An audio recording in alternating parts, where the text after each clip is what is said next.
Please, do not send me back.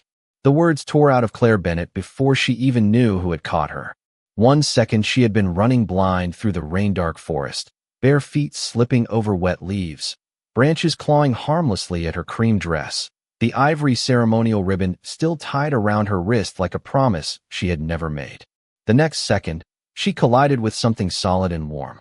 A man, tall, broad-shouldered, dressed in a black traveling coat that seemed almost invisible beneath the trees.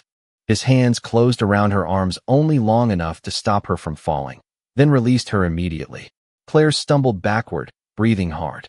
Behind her, voices echoed through the woods. Claire, she froze.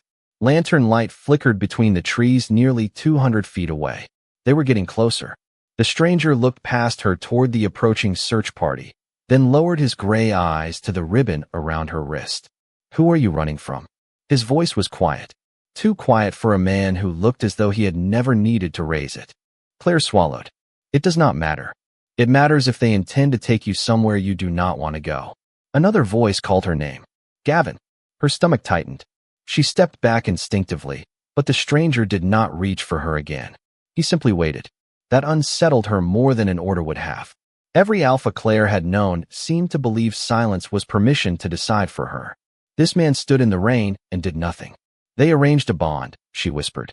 His gaze returned to the ivory ribbon. With your consent?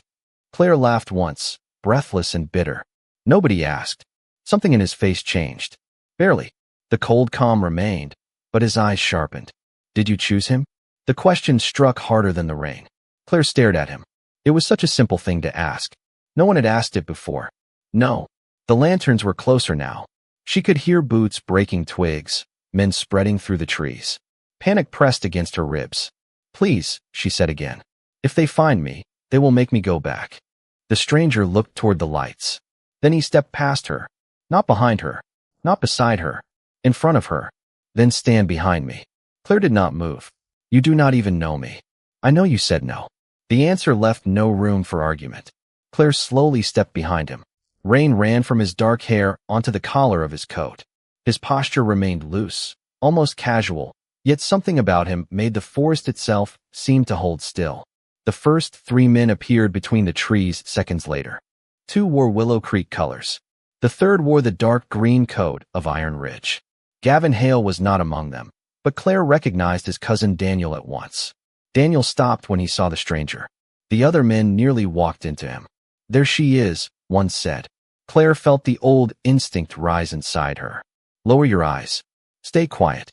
Make this easier for everyone. The stranger glanced back at her instead. Do you want to go with them? Claire looked at the men who had come to return her to a future already signed in someone else's handwriting. Then she looked at the man who had asked her twice what she wanted. No. He turned forward again. Then she stays. Daniel stepped closer, irritation replacing surprise. This is pack business. Move. The stranger did not. She is promised to an alpha heir. That does not answer the question. What question?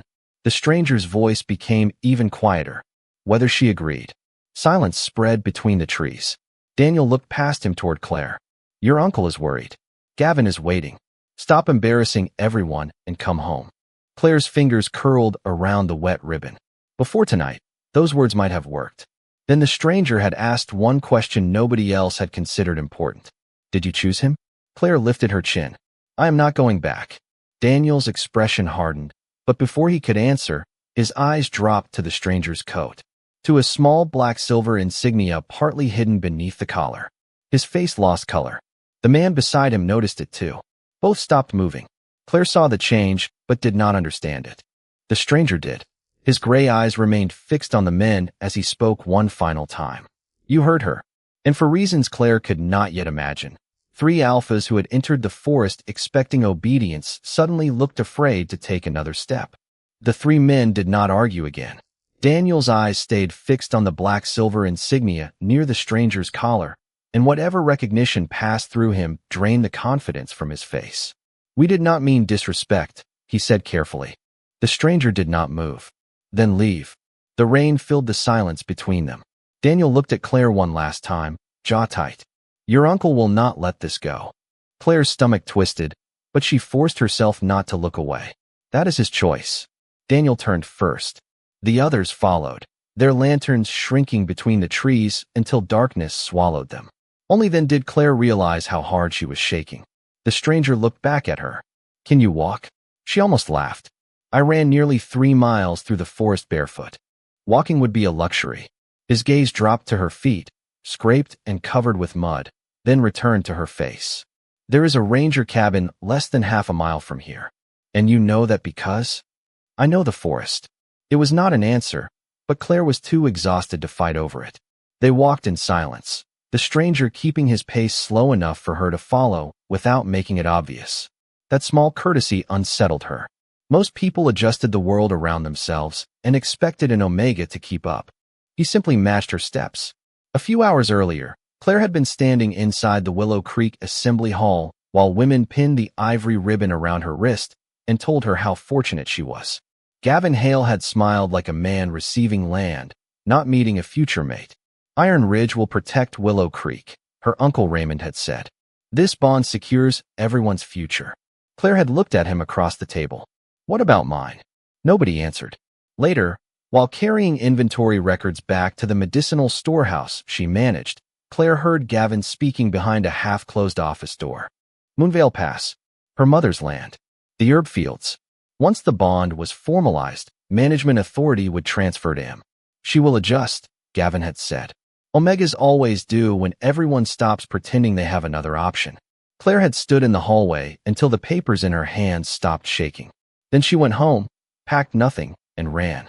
The ranger cabin appeared through the trees just before dawn, small and weathered but dry. The stranger opened the door and stepped aside. "Do you want to stay here until morning?" Claire stared at him. Again, a question, not an instruction. She crossed the threshold slowly. Inside were a narrow cot, an old iron stove, and a wooden table covered in dust. The stranger lit a lantern, then looked toward the door. "Do you want it locked?" Claire swallowed. "Yes." He slid the bolt into place. "Do you want the window covered?" "Yes." He closed the wooden shutters without comment. Claire stood in the middle of the room, confused by how strange it felt to be asked about such simple things. The man removed his wet coat and hung it near the stove. Beneath it, the black-silver insignia disappeared from view. "You still have not told me your name," she said. He glanced at her. "Adrian." "Just Adrian?" For now.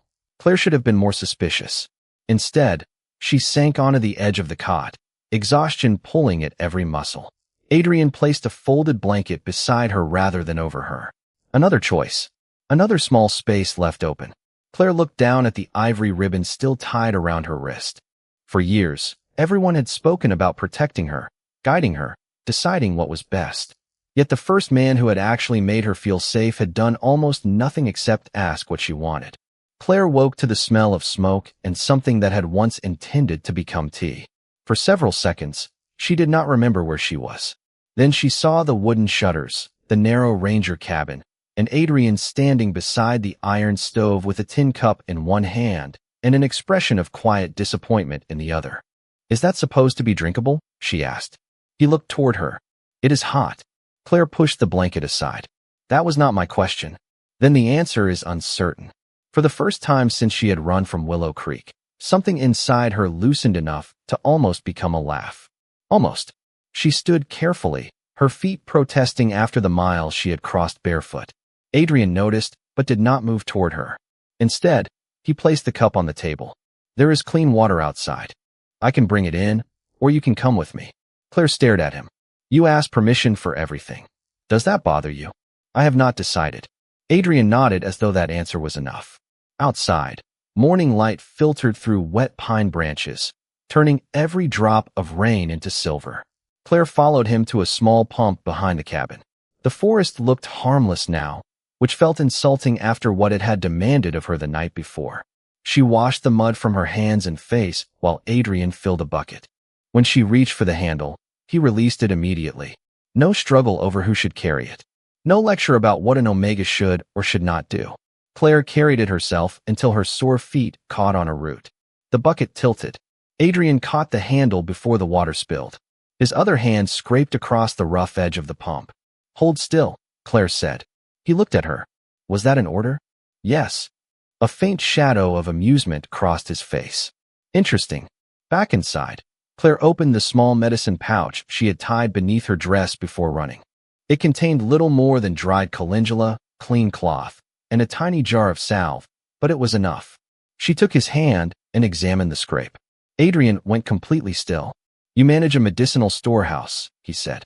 Claire looked up. "How do you know that? You mentioned inventory records last night. You remember everything people say?" "Usually." "That sounds exhausting." "It can be." She cleaned the scrape, then looked at the ivory ribbon still tied around her wrist. For a moment, she hesitated. The ribbon had been placed there by women who smiled while preparing her for a life she had never chosen. She slipped one end free and tore off a narrow strip. Adrian watched without speaking. Claire wrapped it around his palm. "Was that meant for the ceremony?" he asked. "Yes. You do not have to use it." Claire tightened the knot. "It was meant to tie me to someone." She looked at the white fabric against his skin. "Tonight it can do something useful." Silence settled between them, warm from the stove and strangely easy. Adrian looked at the ribbon as though it carried more weight than cloth should. "Claire." She waited. "When morning fully comes, people may start searching again." Her shoulders stiffened. "I know. You can stay here." He paused. "Or I can take you somewhere else. Or I can leave, if that makes you feel safer." Claire searched his face. "You would leave me alone? If that is what you choose." The answer should have frightened her. Instead, it made her realize how long it had been since anyone had trusted her to know what she needed. "Stay," she said. Adrian nodded once. Nothing triumphant. Nothing possessive. Just acceptance. Then, from somewhere beyond the trees, a horse whinnied. Claire turned toward the shuttered window. Adrian was already on his feet. This time, when he looked at her, he asked only one question. "Do you want me to open the door?"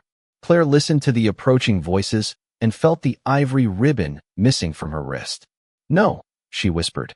Adrian stepped between her and the entrance. "Then I will not." The voices outside did not reach the cabin immediately. They circled somewhere beyond the trees, fading and returning with the wind, close enough to keep Claire standing beside the wall with every muscle tight.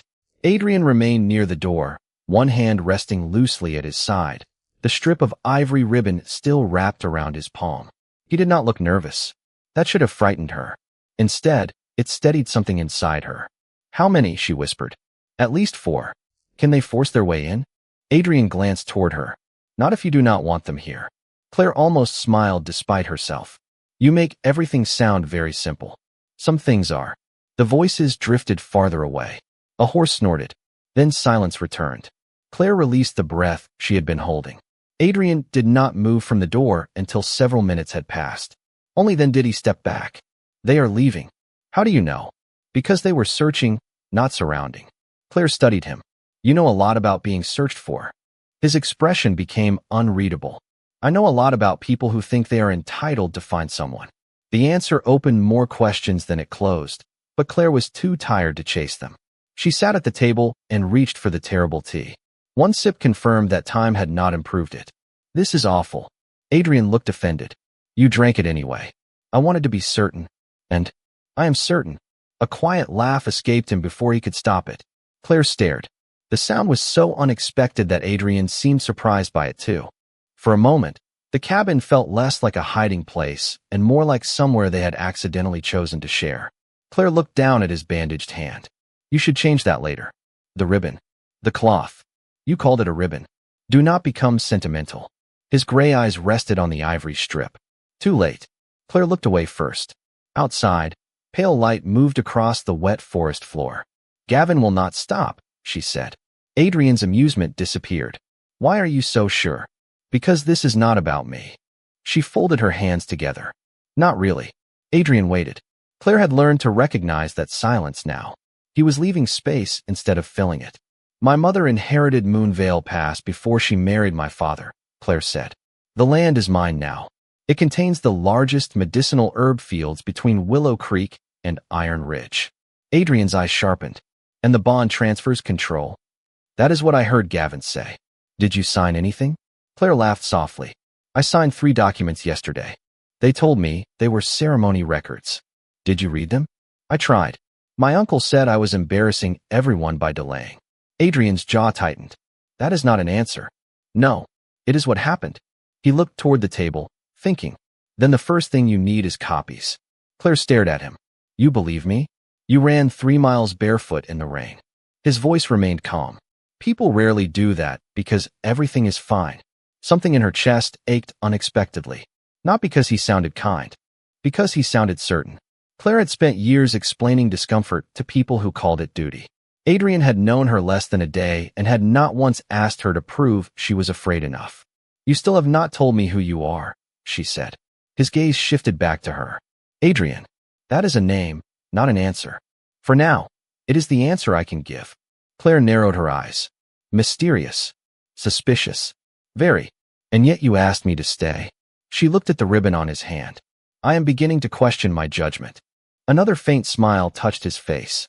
Then a heavy knock struck the cabin door. Claire froze. A familiar voice followed from outside. Claire. Gavin. Adrian's expression changed instantly. The warmth vanished. Open the door, Gavin called. You are coming home. Adrian looked at Claire, not the door. Are you? Claire stood slowly. This time, her answer came without shaking. No. Adrian held Claire's gaze for one quiet second after she answered. Then you are not going. The words were calm. No raised voice. No dramatic threat. Somehow, that made them feel stronger. Another knock struck the door. Claire, enough, Gavin called. Your uncle is waiting. The ceremony has been delayed because of you. Claire's fingers curled against her palms. Adrian glanced toward the bolt. Do you want me to open it? She swallowed. Yes. He slid the bolt back and opened the door only wide enough to stand in the entrance. Gavin Hale waited outside in a dark green traveling coat, rain still shining on his shoulders. 2 men from Iron Ridge stood several feet behind him. His expression changed when he saw Adrian. Who are you? That is not the important question. Gavin's eyes narrowed. Move aside. Adrian did not. Claire stepped into view behind him before fear could change her mind. Gavin saw her and exhaled sharply. There you are. Get your things. Claire almost laughed. She had no things. She had run into the forest with nothing except a ribbon and a medicine pouch. I am not going with you. Gavin stared at her as though she had spoken in another language. Claire, stop making this difficult. I said no. His face tightened. You are my promised mate. Adrian turned his head slightly toward Claire. Are you? The question seemed to offend Gavin more than anything else. This does not concern you. Adrian ignored him. Claire. She met his gray eyes. Are you going with him? No, Adrian looked back at Gavin. Then she is not going. Silence spread across the wet clearing. One of the men behind Gavin shifted his weight. Gavin took a step closer. You have no authority in this matter. Claire noticed something almost amusing in the way Adrian's expression remained unchanged. Perhaps. Gavin pointed toward her. The agreement was approved by both packs. Her guardian signed it. The ceremony was scheduled. She cannot simply run away because she became frightened. Did she sign her consent? Adrian asked. Gavin paused. Just once. Claire saw it. Adrian did too. Her family agreed, Gavin said. That was not the question. You are speaking about customs you clearly do not understand. Adrian's voice stayed level. Then explain them. Gavin's irritation sharpened. She is an Omega. This arrangement protects her future. Claire stepped forward until she stood beside Adrian instead of behind him. You never asked what future I wanted. Gavin looked at her. You do not know what is best for you right now. The sentence landed exactly as it always had. Only this time, it sounded different because someone beside her had already proven there was another way to speak. Claire lifted her chin. Maybe not, but that still does not make the decision yours. Gavin's gaze moved to the strip of ivory ribbon wrapped around Adrian's hand. Recognition flashed across his face. What did you do with the ceremony ribbon? Claire answered before Adrian could. Something useful. One of the Iron Ridge men looked away, perhaps hiding a reaction. Gavin did not. You are coming back before this becomes a public embarrassment. Adrian's hand lowered toward his side, not threateningly, simply resting near the small utility knife attached to his belt. Gavin's eyes followed the movement, then stopped. Carved into the dark metal handle was a tiny silver wolf beneath a crown. The color drained from his face. Claire noticed immediately. What is it? She asked. Gavin did not answer. Adrian's gray eyes stayed on him.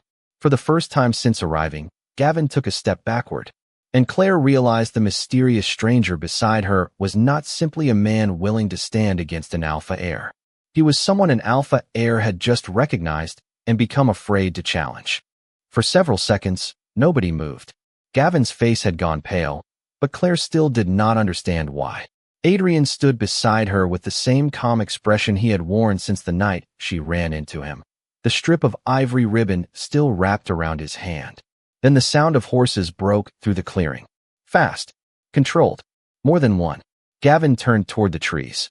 His 2 men did the same. Adrian did not. 6 riders emerged between the pines wearing black coats marked with silver wolf insignias. The moment they saw him, every rider dismounted. The captain stepped forward, dropped to one knee, and bowed his head. "Your Majesty." Claire forgot how to breathe. The clearing seemed to tilt beneath her feet. She looked at Adrian, then at the guards, then back at Adrian. "Your Majesty," she repeated. Adrian closed his eyes for half a second. "Claire." "No." Gavin lowered his head immediately. The 2 Iron Ridge men followed. Claire remained standing. "You are the Alpha King." Adrian met her stare. "Yes." She took one slow step backward. "You let me make you drink terrible tea." A guard near the rear looked down quickly. Adrian's mouth almost moved. "You warned me it was terrible. I told you to sit still." "You did. I ordered you to sleep on the floor. That was less comfortable." Claire stared at him in disbelief. "You could have told me." The faint humor disappeared from his face. "I could have, but you did not." "No." Gavin cleared his throat carefully. "Your Majesty, if I had known who you were, I would never have spoken so directly." Adrian turned toward him. "That is not the part you should regret." Silence followed. Gavin's expression tightened. "The arrangement between Claire and me was approved legally." Adrian looked at Claire, not Gavin. "Did you approve it?" Claire felt every eye in the clearing turn toward her. Once, that would have made her shrink. Not now. "No." Adrian faced Gavin again. "Then the legality will be reviewed." Gavin swallowed. "With respect, Your Majesty, this is Willow Creek and Iron Ridge business." It became royal business the moment someone attempted to use pack law to erase consent. Claire felt the words settle somewhere deep inside her. Gavin looked toward the guards, perhaps realizing there was no argument that would restore the balance he had expected. He bowed stiffly. "Then I will await the review." Adrian's voice remained calm. "You will also leave now." Gavin looked at Claire one last time, but she no longer saw certainty in his face. Only calculation. Then he turned and walked toward his horse. The clearing emptied slowly until only Claire, Adrian, and the royal guards remained. Claire folded her arms.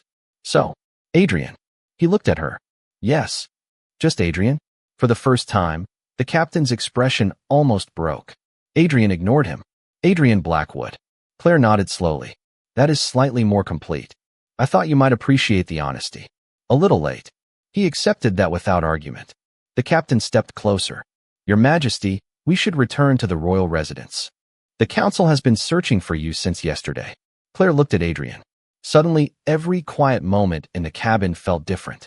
The terrible tea, the questions, the way Gavin had backed away. She had trusted a stranger because he asked instead of ordered. Now she was standing beside the most powerful alpha in the Northern Territories.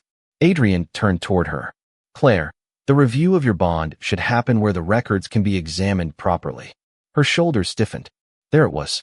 The next decision. The next person deciding where she should go. Adrian saw the change in her face and stopped. "I am not ordering you." The clearing went quiet. Even the guards seemed surprised. Adrian took one careful breath. "Will you come with us voluntarily?" Claire looked at the road leading back toward everything she had run from, then at the man who could command kingdoms but had still chosen to ask. This time, when she answered, the choice belonged entirely to her. Claire looked at the waiting horses, the royal guards, and the road disappearing through the trees. Every part of her wanted to run again, not because Adrian had frightened her, but because everything surrounding him suddenly felt too large. Councils, royal law, guards who bowed, a title that could make men like Gavin step backward without being touched. Adrian stood in the center of it all and waited. He did not repeat the question. He did not tell her what would be safest. He simply gave her room to answer. Claire tightened her fingers around the empty place on her wrist where the ivory ribbon had once been. "I will come." The captain straightened. Adrian's expression changed only slightly, but she saw the relief. "Because you asked," Claire added. "Not because you are king." "Understood."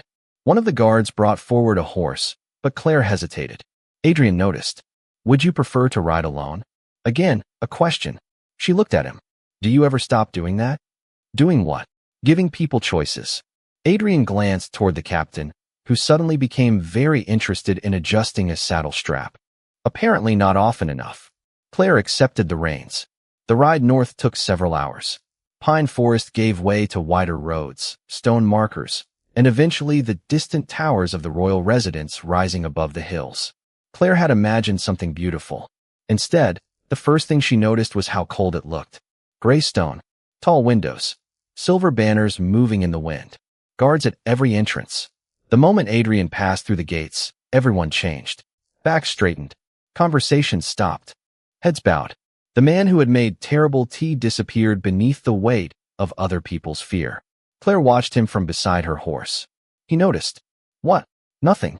That was not convincing. You are different here. Adrian looked toward the palace doors. So are they. Inside, servants offered Claire clean clothing, food, and a private room near the eastern wing. A royal advisor began explaining the schedule for the bond review until Claire interrupted. Do I have to stay in that room? The advisor blinked. It is the room prepared for you. That was not my question. Adrian, standing several feet away, looked at her with the faintest trace of recognition. The advisor glanced toward him for help. Adrian did not provide it. No, he said. She does not have to stay anywhere she does not choose. Claire met his eyes. The advisor bowed and quietly withdrew. Later, when the corridor had emptied, Claire turned toward Adrian. You could have ordered all of this without asking me once. Yes. Why did you not? He looked at the ivory ribbon around his hand, still tied over the small scrape she had treated. Because you have had enough people deciding that power gives them the right to choose for you. Claire felt something warm and dangerous move beneath her ribs. And what happens if I decide to leave? Adrian answered immediately. Then you leave. Even if you think it is a mistake? Yes. Even if you can stop me? His gray eyes held hers. Especially then. The silence between them felt different now. Not romantic. Not yet. Something more fragile. Trust, perhaps. Claire looked away first. I am still angry that you lied. I know. You hid who you were. I did. That is still lying. Adrian accepted the words without defending himself. Then I owe you an apology. Claire looked back at him. Kings apologize? This one does when he is wrong. Before she could answer, a council messenger approached quickly, carrying a sealed folder. Your Majesty, the arranged bond contract has been located. Adrian took it, but he did not open it. He held it out to Claire instead. Do you want to see what they signed in your name? Claire stared at the seal. For the first time, the future others had chosen for her was sitting inside a document she could finally open herself. She reached for it. Yes. Claire broke the seal with careful fingers and unfolded the contract on a small table beneath the eastern corridor windows. Adrian stood across from her, close enough to answer questions, but far enough not to crowd the page. The first section was ordinary. Names, pack affiliations, ceremony date. Then Claire reached the clause that made her stomach tighten. Upon completion of the bond, administrative authority over Moonvale Pass would transfer to Gavin Hale as acting head of the joined household. She read it twice. They buried it in the middle. Adrian's voice was quiet. Yes. Did anyone explain that clause to you? No. Claire looked down at the signature line. Her name was there. The handwriting resembled hers from a distance, but the curve of the C was wrong. She always looped it lower. This one was narrow and stiff. I did not sign this page. Adrian's expression hardened. Are you certain? Claire looked up sharply. He lifted one hand slightly. I am asking because certainty matters if this becomes evidence. She exhaled. Yes, I am certain. He nodded. Then we begin there. For the next 2 days, Claire remained at the royal residence while copies of Willow Creek records were requested. She should have felt safer. Instead, the palace seemed to replace one kind of pressure with another.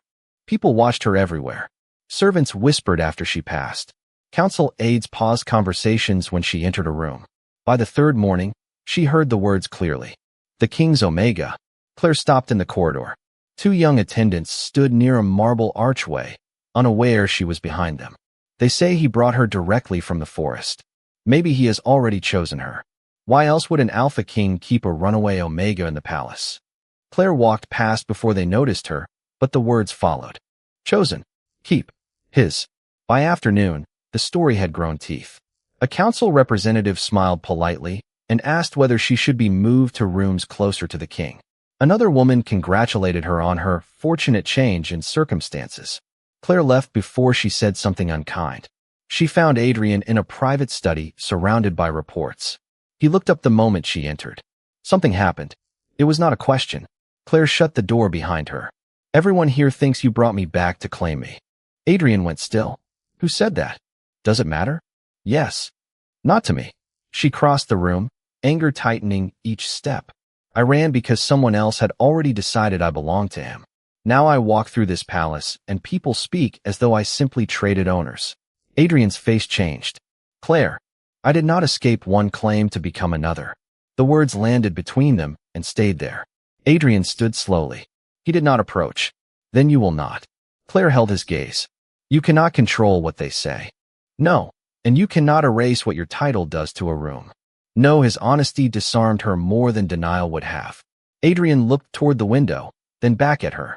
But I can make one thing clear to you. Claire waited. I will never claim what has not chosen me. Silence filled the study. Her anger did not disappear. Neither did the fear beneath it. But something else settled beside both. Relief. Adrian continued. You are here because you agreed to come. You will leave when you decide to leave. And if anyone in this palace forgets that, they will answer to the law, not to my personal preference. Claire studied him carefully. Not because you favor me.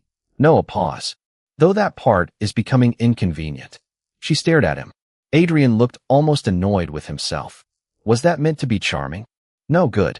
It needs work. The corner of his mouth moved. Then a knock sounded at the study door. A clerk entered carrying a second folder. Your Majesty, we found the original land deed for Moonvale Pass. Claire felt the room sharpen around her. The clerk placed it on the table. Adrian did not touch it. Claire did. And when she opened the first page, she saw her mother's name above a line that changed everything. Claire read the line 3 times before she trusted what it said. Moonvale Pass had never belonged to Willow Creek. It had never been pack property.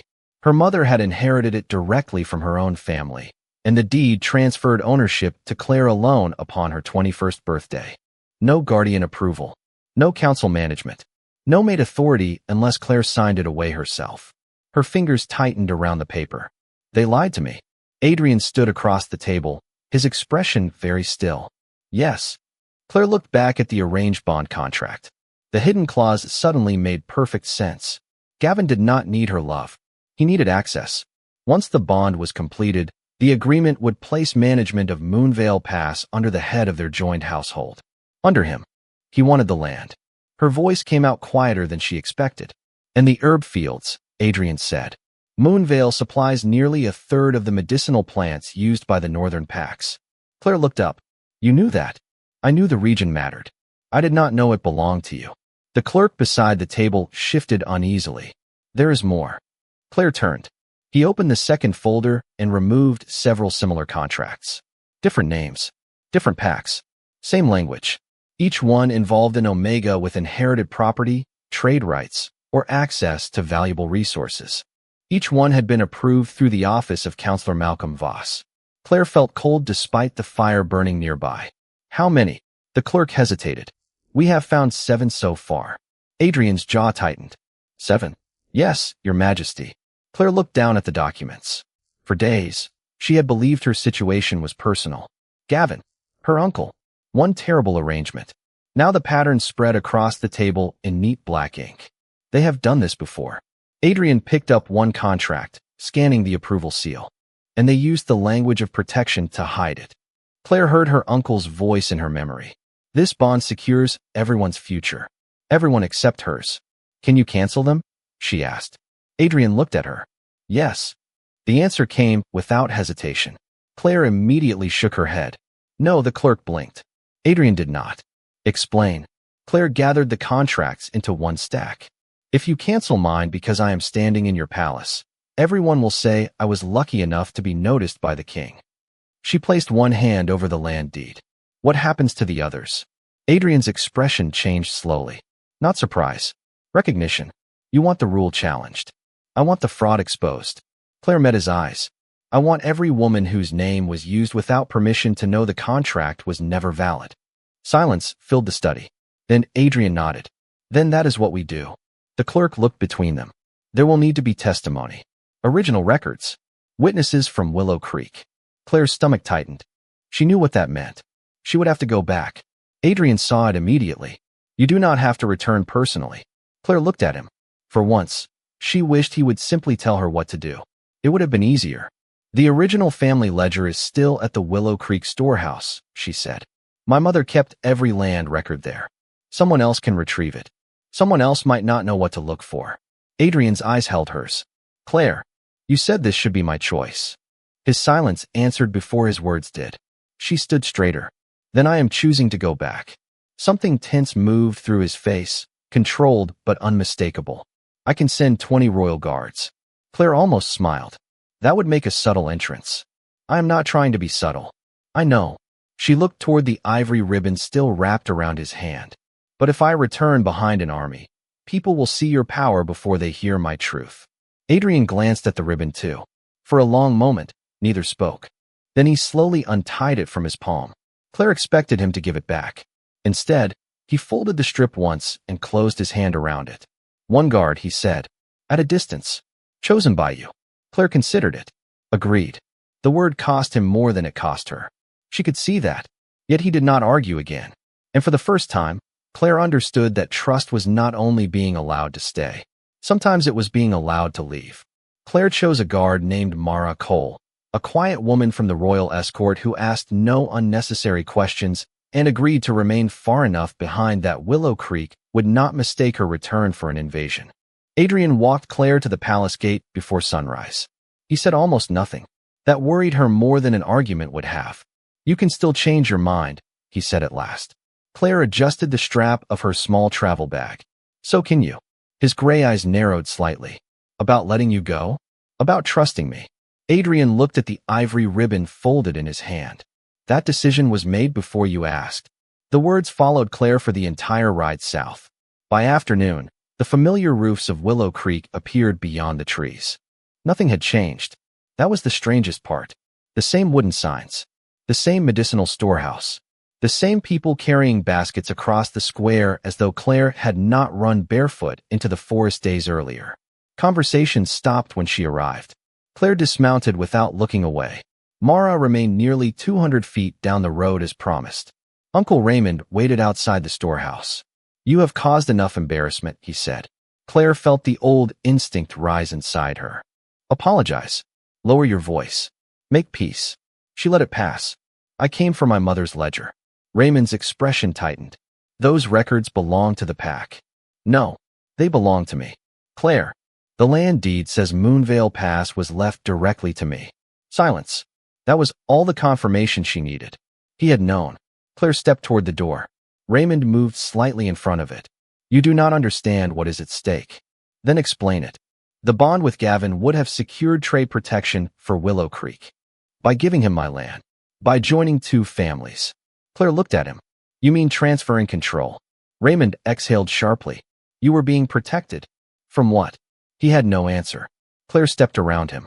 This time, he did not stop her. Inside, the storehouse smelled exactly as she remembered. Dried mint, cedar shelves, paper, and dust. Her mother's records had always been kept in the lowest cabinet beneath the inventory desk. Claire knelt and opened it. Empty. Her heartbeat quickened. Where is it? Raymond stood in the doorway. Some records were moved after you left. Moved where? He looked away. Claire stood slowly. Where is my mother's ledger? Before he answered, a soft sound came from the rear room. A drawer closing. Claire turned. Gavin stepped into view carrying a brown leather book beneath one arm. Looking for this? Every muscle in her body went still. He did not approach her. He only held the ledger as though possession alone gave him authority. Give it to me, Claire said. You disappeared before we could explain anything properly. There is nothing to explain. There is always something to explain. Gavin placed the ledger on the table but kept one hand over it. Moonvale Pass cannot remain under the control of someone with no political experience. Claire almost laughed. So you forged my consent? His expression changed. Barely. Enough. I signed ceremony documents, Claire continued. not the page transferring authority. Raymond looked at Gavin. Gavin looked at the ledger. Claire saw the truth move between them before either spoke. She stepped forward. Move your hand. For once, Gavin did. Claire opened the book. Her mother's handwriting filled the early pages. Land boundaries. Herb yields. Trade records. Then, near the back, Claire found a folded document secured beneath the binding. She opened it carefully. It was the original inheritance declaration, witnessed by 2 elders and registered 12 years earlier. At the bottom was a handwritten condition her copied deed had not included. No transfer of authority shall occur without Claire Bennett's independent written consent, witnessed after her 21st birthday. Claire stared at the sentence. Then she noticed another mark beside the registry stamp. A council approval code. M.V. Malcolm Voss. The same initials on the arranged bond contracts. Claire closed the ledger and held it against her chest. Gavin's confidence had disappeared. Outside, hoofbeats sounded once as Mara moved closer. Claire looked at the 2 men who had spent years telling her what was best for her. You should have asked what I wanted, she said quietly. Then she walked out carrying the proof they had hoped she would never read. The hearing began before noon in a chamber Claire had never entered before. Tall windows poured cold light across dark wood, silver seals, and rows of council seats filled with people who had spent years deciding the futures of others. Claire stood alone at the center table with her mother's ledger beneath one hand. Adrian sat at the head of the chamber. He had not spoken to her since she arrived. Not because he was distant. Because he had promised this would be hers. Gavin sat several seats away beside Councillor Malcolm Voss, whose expression remained calm enough to be insulting. Uncle Raymond was there too, shoulders heavy, eyes fixed on the floor. A clerk opened the proceedings and read the disputed bond agreement aloud. Claire listened until her own name sounded like it belonged to someone else. Then Voss leaned forward. Miss Bennett, you signed the ceremony documents voluntarily. Claire looked at him. I signed 3 pages. And your name appears on the 4th. My name does. My consent does not. A murmur moved through the chamber. Gavin shifted in his chair. Voss tapped one finger against the table. That is a serious accusation. Claire opened the ledger. So is using a forged signature to take control of land that does not belong to you. She placed the original inheritance declaration beside the bond contract.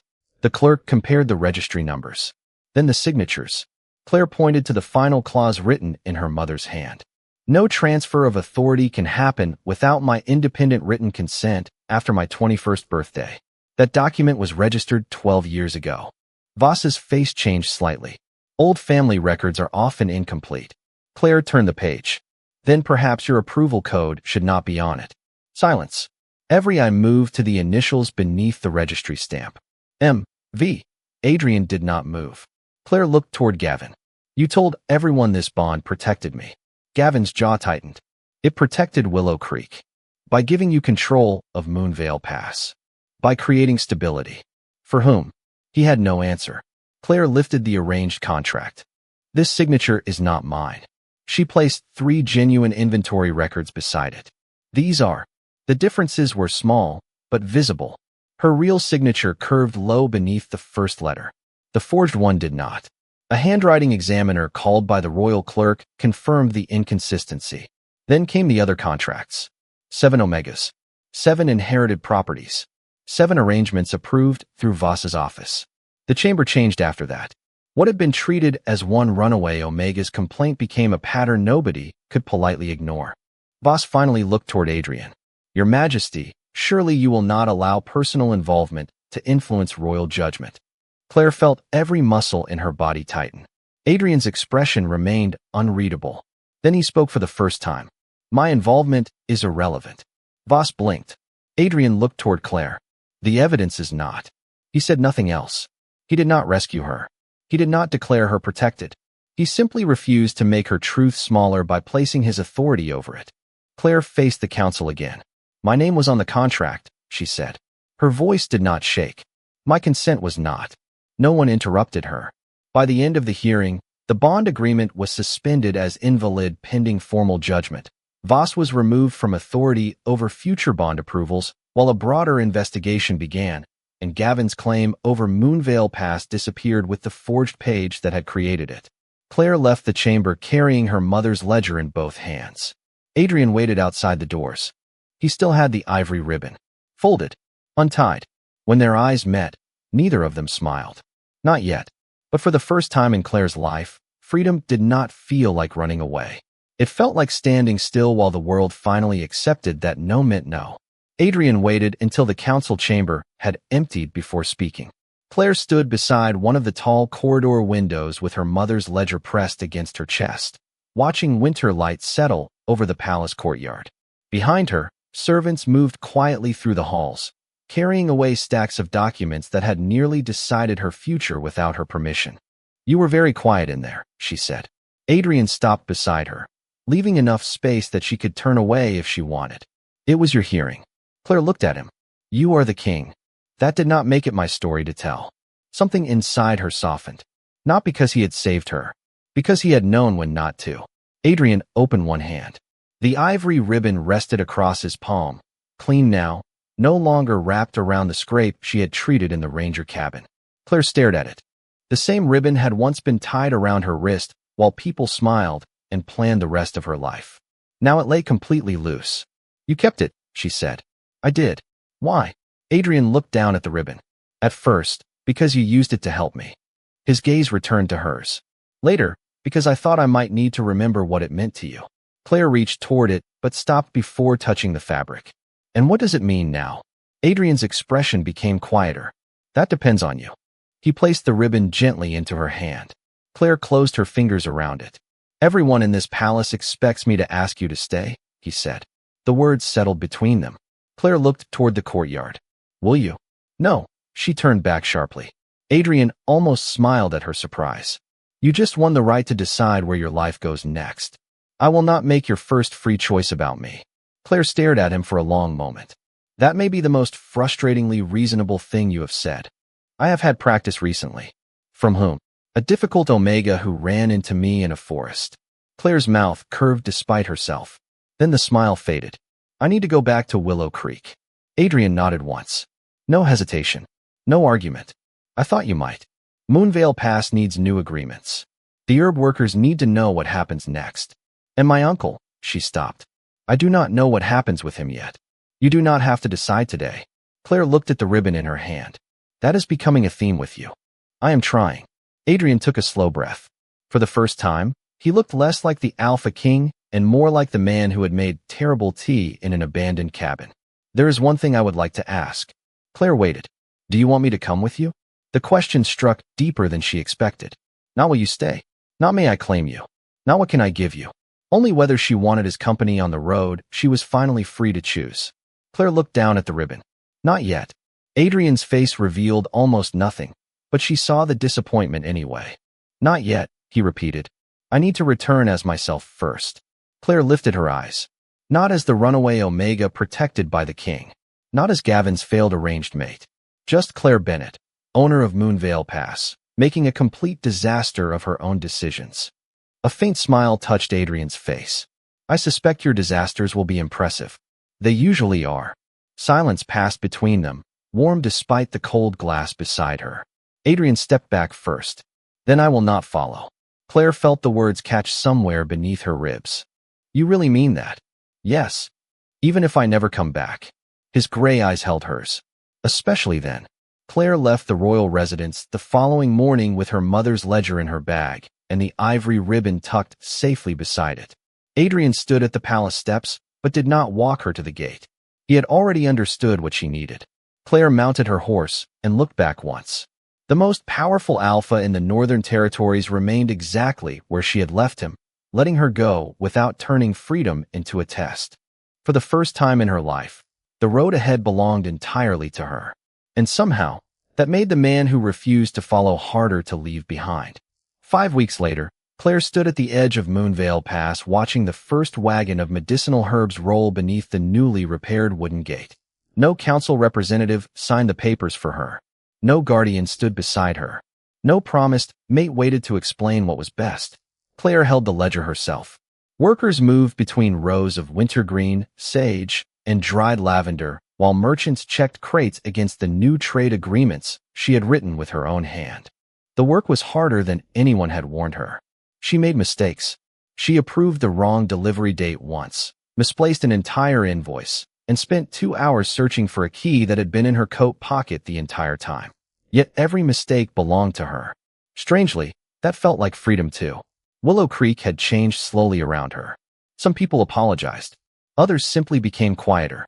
Uncle Raymond had asked to speak with her twice before Claire finally agreed. She had not forgiven him completely, but she had listened, and for once he had listened back. Gavin had not returned. Counselor Voss remained under investigation, and the other disputed bond contracts were being reviewed one by one. Claire did not think about the palace every day, only most days. She kept the ivory ribbon folded inside the front pocket of her mother's ledger. She told herself it was there because it belonged with the evidence. She did not believe herself. Late one afternoon, as sunlight spread gold across the hills, Claire heard a single horse approaching along the northern road. She looked up from the inventory table. The rider stopped at the boundary marker. Adrian. No royal procession. No council escort. No black-silver banners. Just Adrian in a dark traveling coat, sitting quietly on his horse as though he had all the time in the world. Claire walked toward him. He dismounted but did not cross the marker. "Why are you standing there?" she asked. "You have not invited me in." Claire stared at him. "You are the Alpha King. I have been informed. You could walk anywhere you wanted." Adrian's gray eyes softened. "That is exactly why I should know when not to." The answer made something inside her chest ache in the best possible way. Claire looked at the distance between them. A few feet of packed earth. 5 weeks of freedom. A lifetime of people choosing first and asking later. "You took long enough," she said. Adrian almost smiled. "I was waiting to be invited." Claire stepped across the boundary.